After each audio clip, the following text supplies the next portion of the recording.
এ বিষয়ে বিস্তারিত জানাতে ঝালকাঠি থেকে সরাসরি যুক্ত হচ্ছেন সহকর্মী হাসিবুর হাসান হাসিব। হাসিব, সব হারানো এই পরিবারে এখন আসলে কি অবস্থা চলছে, স্বজনরা কি বলছেন? যদি আপনি জানেন যে গতকাল ঝালকাঠির গাবখান টোল প্লাজায় যে মর্মান্তিক দুর্ঘটনা ঘটেছে, যেখানে 14 জন মানুষ মারা গেছে। সেখানে প্রাইভেট কারের একই প্রাইভেটের 7 জন মারা যায়, তার 6 জনই একটি পরিবারের।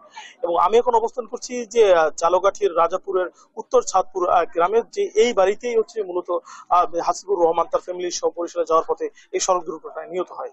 এবং আপনি দেখতে পাচ্ছেন যে তার পরিবারের লোকজনের প্রচুর পরিমাণে সুখে নিমজ্জিত। এবং এই পরিবারের তার গাড়িতে ছিল হাসিবুর রহমান, তার স্ত্রী, 2 কন্যা সহ সদ্য বিবাহিত হাসিবুর রহমানের শ্যালিকা নিপা এবং বিমান বাহিনীর একজন চাকরিরত যে ইমরান তার স্বামী। তারা একই গাড়িতে করে রওনা দিচ্ছিল বরিশাল, এবং ট্রাকটি তাদের গাড়িতে চাপা দিলে পরে এই সকলেই নিহত হয়। এবং ইতিমধ্যে বাড়ির পাশেই যা শিশু থেকে, এবং হাসিবুর রহমানের ভাই বিদেশ থেকে দুবাইতে ছিল, সে ইতিমধ্যে বাসায় এসে বাড়িতে এসে পৌঁছেছে, এবং কিছুক্ষণ পরেই তাদের লাশ দাফন করা হবে বলে স্থানীয়রা জানিয়েছেন। এছাড়া এই যে সকালবেলা হচ্ছে বাকি যে যারা মারা গেছে তাদের বেশিরভাগই হচ্ছে যে দাফন ইতিমধ্যে সম্পন্ন হয়েছে। এবং তারা তাদের পরিবারের দাবি যে এই যে দুর্ঘটনার সাথে ঘটিত যারা জড়িত, বিশেষ করে ট্রাক ড্রাইভার সহ যারা অথবা ট্রাকের হেল্পার যারা সম্পৃক্ত আছে, তারা ইতিমধ্যে যারা বিচারের আওতায় আসে তারা সেটাই তারা দাবি করছে।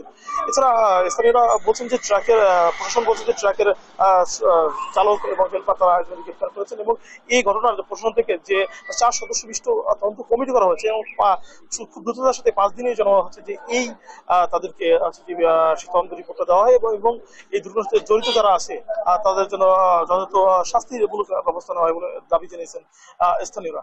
আর পরিবারের সদস্যরা মূলত তারা কোনো কথা বলতে এখন পারছে না। এবং স্থানীয়রা বলছেন যে এই ঘটনার সাথে সাথে যে এলাকায় একটি শোকের ছায়া নেমে এসেছে, এবং এলাকার মানুষজন বলছে যে এত মৃত্যু একসাথে তার আগে কখনোই দেখেনি, এবং এরকম ঘটনা যেন না ঘটে, এবং সরকারি ট্রাফিক ব্যবস্থা এবং রাস্তায় যেন দুর্ঘটনা ঝুঁকিমুক্ত থাকে, এবং তার জন্য সরকারের যথাযথ ব্যবস্থা গ্রহণ করার অনুরোধ করছে তারা। যদি মূলত এই ছিল ঝালকাঠি থেকে আমার কাছে সর্বশেষ। আমাদের সহকর্মী হাসিবুর হাসান হাসিফ যুক্ত হয়েছিলেন ঝালকাঠি থেকে।